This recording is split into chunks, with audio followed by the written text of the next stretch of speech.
एक गोष्ट ऑब्झर्व केली का? आपण ना झोपायला जाताना खूप ॲटिट्यूड मध्ये असतो. कोणी म्हणतं माझी गादी सॉफ्ट हवी, कोणी म्हणतो मला स्पेसिफिक उशीच लागते, मला माझ्या बेडवर कचऱ्याचा कणही चालत नाही. कोणाला पंखा जरा जास्त फिरला तरी त्रास, आवाज आला तरी डोळे उघडतात.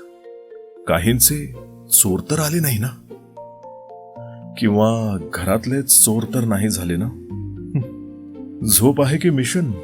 एकदा मुंबईहून रेकॉर्डिंग आवरून थकलेलं शरीर रेल्वेच्या एसी डब्यात बसलेलं होतं. झोपायचा खूप प्रयत्न सुरू होता, पण झोप काही लागत नव्हते. ट्रेन कसारा स्टेशनवर थांबली आणि सहज नजर फलाटावर गेली. फलाटावर एक माणूस झोपला होता.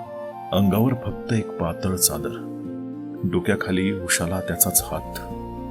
कदाचित डोक्याच्या वजनानं त्याच्या हाताचा रक्तपुरवठा मंदावून सुन्न झाला असावा, पण तरीही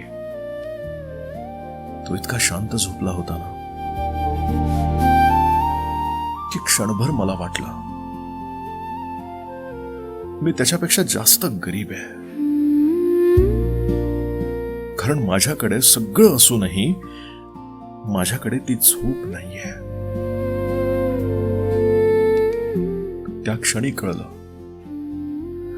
दिवसभर आपण कितीही मोठं बनून जगलो तरी रात्री आपण फक्त एक थकलेलं शरीर असतो.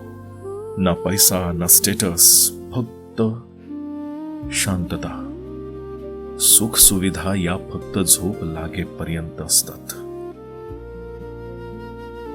एकदा झोप लागली की काय किंग साइज बेड आणि काय तो रेल्वे फलाट, सगळं सेम. म्हणून आयुष्यात इतकंच कमाव की रात्री डोळे मिटल्यावर क्षणात झोप लागायला हवे. कारण शेवटी जिंकतो तो नाही ज्याच्याकडे खूप आहे, जिंकतो तो ज्याच्याकडे शांत झोप आहे. आणि हो, कमेंट करून नक्की सांगा, बेडवर पडता क्षणी किती वेळात झोप लागते तुम्हाला? आणि जर ही रील बघत असाल झोपायच्या आधी, तर आधी तो मोबाईल बाजूला फेका. मला शिलगू दे, तू झोप आधी. ठीक आहे? Please, good night.